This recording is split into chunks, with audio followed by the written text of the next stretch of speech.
Hey there everybody, Eric from Outer Limitless coming at you today with another video.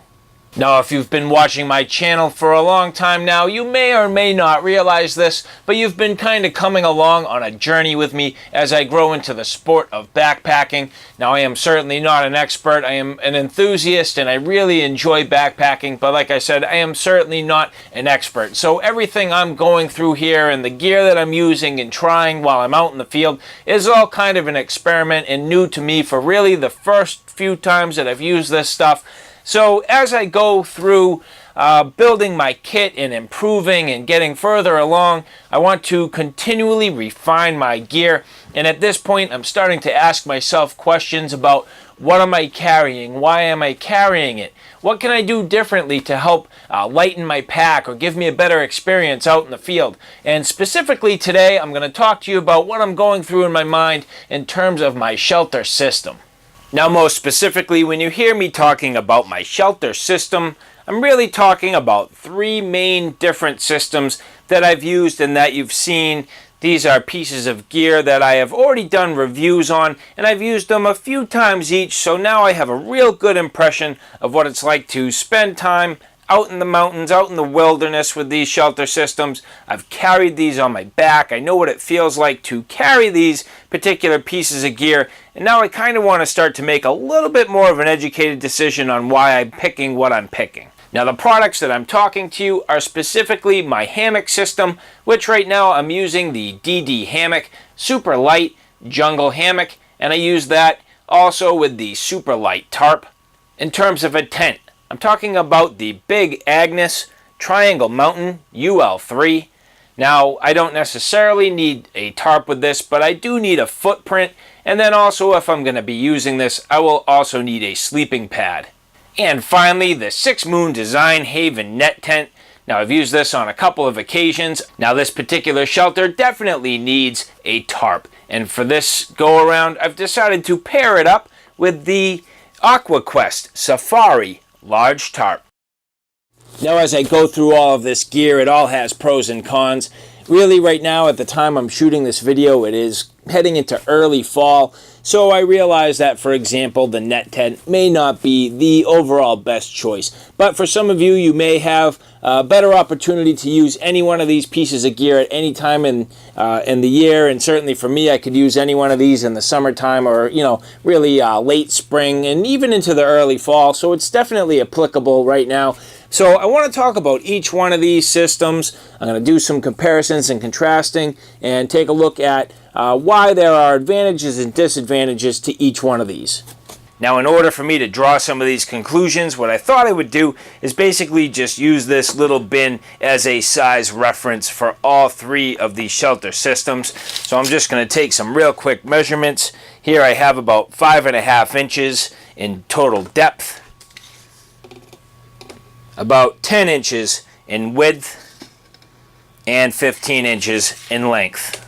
So in other words, 5.5 inches by 10 inches by 15 inches is approximately 825 cubic inches or 13.5 liters. Now as I draw some conclusions here, one of the things that I would like to do is weigh up each one of these systems so that I can get an overall weight.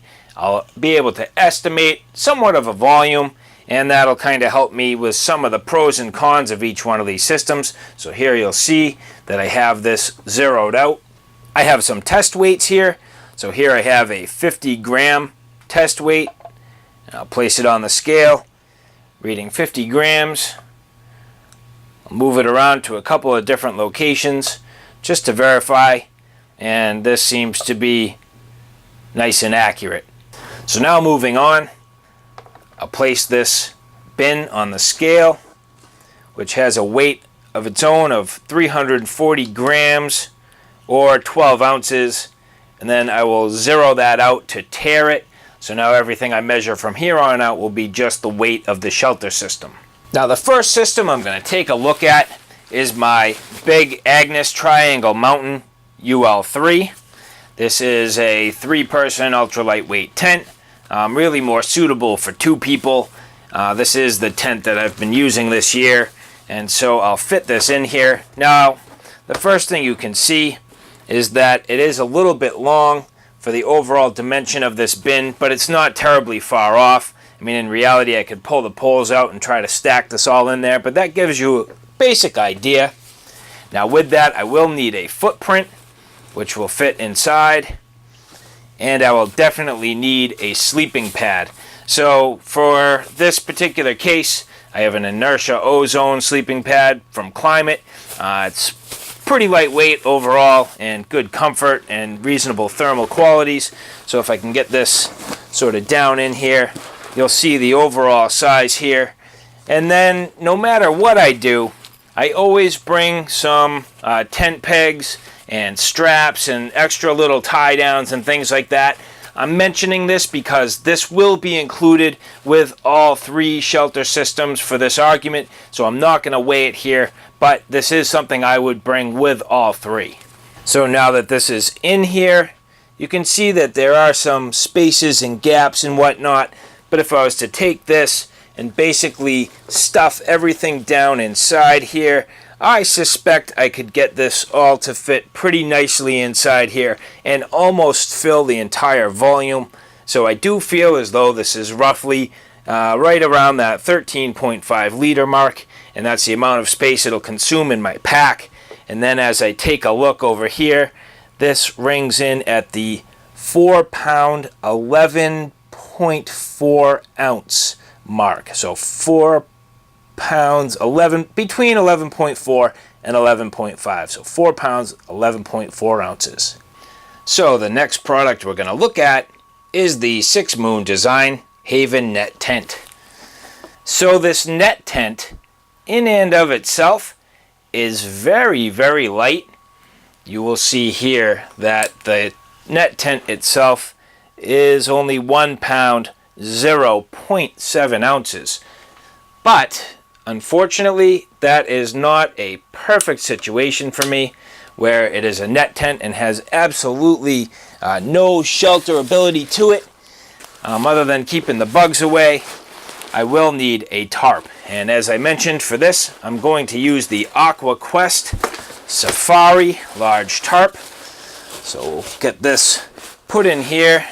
Now you can see it takes up just a little bit of volume more than this bin, but pretty close.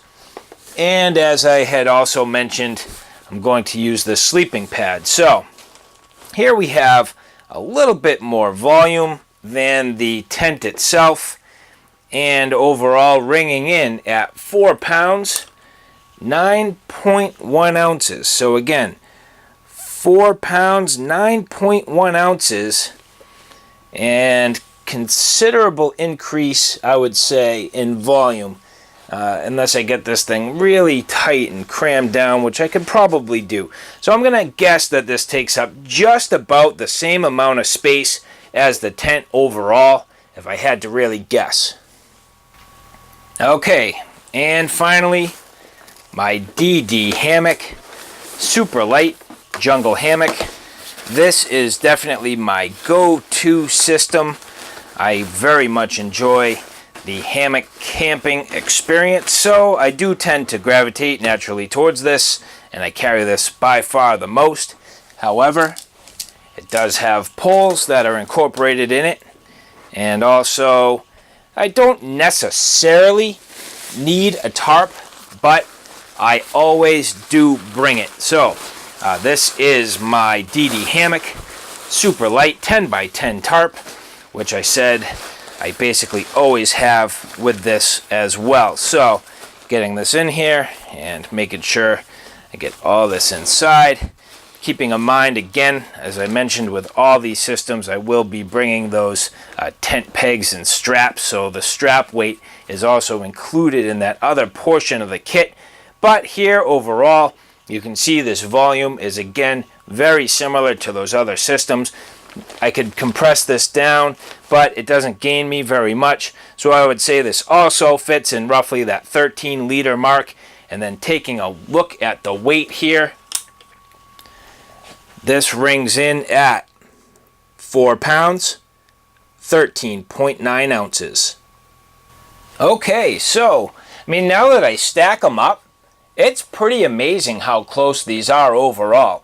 I mean, really, I would say that if I had to look at this in terms of volume, it's pretty much a wash. You know, they pack in a slightly different way. The tent could be easier to put on the outside of the pack, where the other things probably need to go on the inside. Again, that probably just depends on what bag I'm using or how I want to strap it on the bag, or, you know, stuff it in or whatever. So I'm just going to call that pretty much a wash. And at this point, I even need to call the weight pretty much a wash. I mean, the difference between 4 pounds, 11.4 ounces, 4 pounds, 9.1 ounces, and 4 pounds, 13.8 ounces, it is almost negligible. If you are the type of person who is counting ounces, this might matter. But for me, this is, I mean, within a pound. I mean, I'm within less than half a pound. I'm within a quarter of a pound, for that matter. It really, to me, does not matter at all. So now, in terms of how I would maybe make a decision on this, it comes down to where I'm going, what type of experience I want, what the weather's like, what overall shelter type I want to have. So this is very interesting. I did not necessarily expect to see this, but now that I've done it, it is very, very cool. Well, so as I had mentioned, at this point, it's pretty much coming down to what type of experience I want. I mean, first and foremost, as I had mentioned, I really truly enjoy the hammock camping experience. So that DD hammock, jungle hammock, is for me definitely the first way to go.